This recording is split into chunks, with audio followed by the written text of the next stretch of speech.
Hi, this is Gary with MacMost.com. Today, let me show you 10 things you don't need to install on your Mac.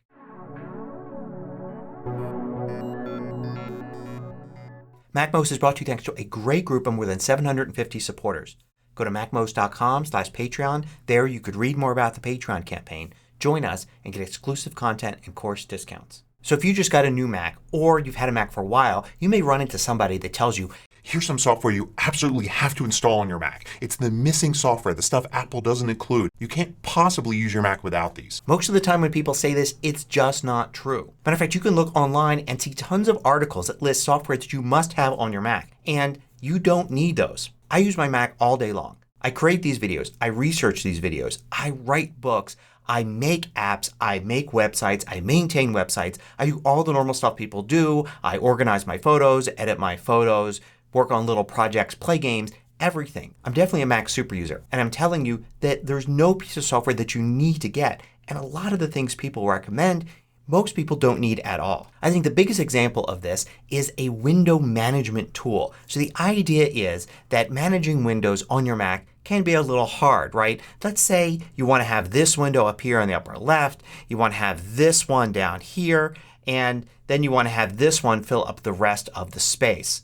Well, you could see how quickly I did that. Now, it may be nice to have a little shortcut button that automatically snaps these in place. But I rarely want to get my windows back to exactly the same way I had them. Because maybe after working for a while I don't want this window anymore and I want this one to be bigger. I'm always changing how I use my windows. Now for some people, they may really like a window management tool and they may have set ways that they want their windows to appear. But that's not for everybody. That's not the way I work. And it may or may not be the way you work. So don't let anybody tell you that you absolutely need a window management tool. Because I think most Mac users don't. Another thing people talk about is a Spotlight replacement tool. So when you bring up Spotlight with Command Space, you get to do a bunch of different things. You can search for apps and launch them with just a couple of keys. You can search for files. You can do all sorts of different things. And some people swear by extensions to Spotlight or replacements of Spotlight that have more functions in them. And those tools can be useful for the right person. But they're definitely something that most people don't need. I don't use one. I find Spotlight does a lot, and a lot of what it does I don't even bother to use most of the time. So I certainly don't need more functions. So don't let anybody tell you you need to get an app that's like Spotlight or replaces Spotlight. You don't need to. Another tool people talk about is an uninstaller, something to uninstall software. Now when you buy stuff from the Mac App Store you can easily uninstall it by clicking and holding, and then any apps that you have installed you can hit the X button and uninstall it very easily.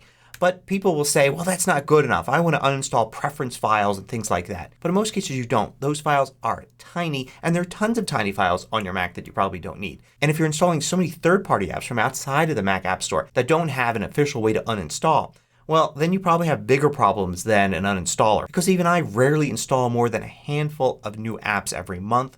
And that's because I have to look at some to see if they're useful or not, for this show. If you install so many apps you need an uninstaller, then you may want to consider that the problem is that you're installing too many apps that you ultimately don't need, and you should be more careful about installing apps. After all, installing things that you don't need, that you don't know about, from websites that you're not sure about, that's how you get malware. And that brings me to my next one, which is of course anti-malware software. Also known as antivirus software, although viruses are just one type of malware. Now if you really feel that you need to have some sort of anti-malware software on your Mac because maybe you came from Windows and you just can't operate a computer without one, you can take comfort in the fact that you already have some.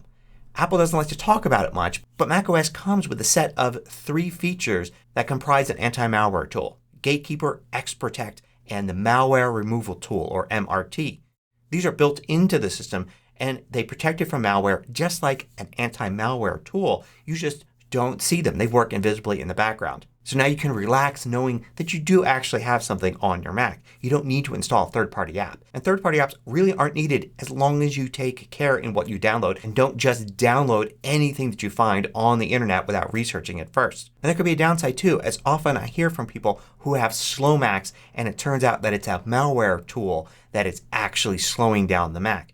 Sometimes it's even disabling legitimate functions of your Mac and you find you can't do things that others can do. And then kind of related to that are cleaner tools. People talk about these cleaner tools that do things like system maintenance. You don't need any of those. macOS takes care of itself. It does all the system maintenance that you need in the background. You don't need a special tool for that. And those tools can often slow things down. They cost you money and sometimes they can cause other problems as well. I definitely don't use any cleaner tools, anti-malware tools, or uninstallers. Don't let anybody tell you that you absolutely need to have one of these. You don't. And here are some other things that I don't use and you don't need to use either. A lot of people will tell you, oh, forget about the built-in mail app. You need to get this mail app or that mail app.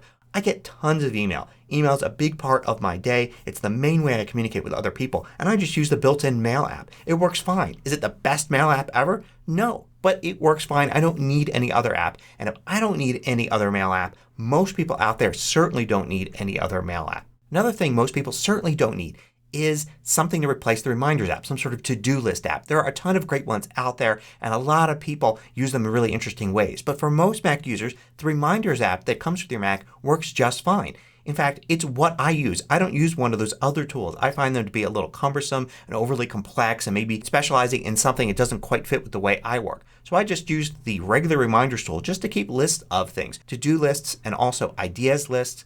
Things like that. Another thing I don't do is I don't have any special tool to manage my menu bar icons. I don't really find the need for that. A lot of people like to have tons of icons up here and have little things that expand them and manage them and all.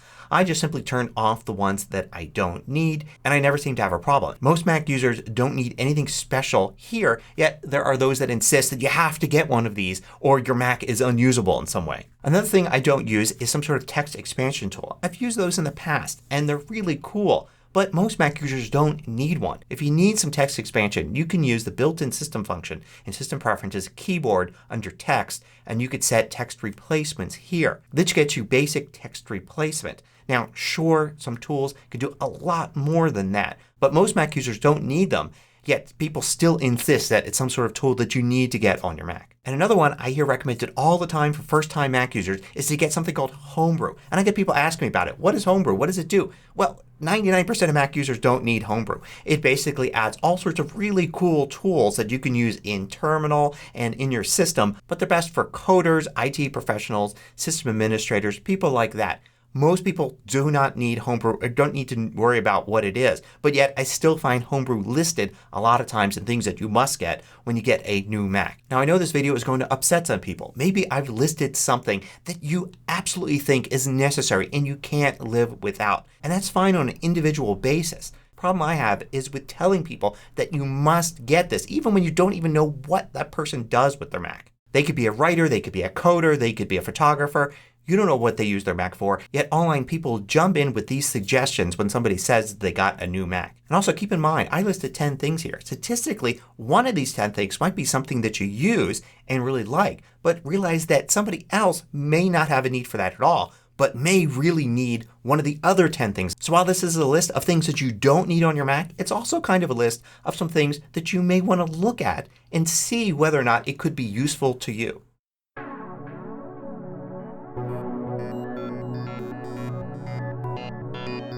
I publish new tutorials every weekday. Hit the subscribe button so you don't miss out. Then hit the little bell icon to get notifications for each new tutorial.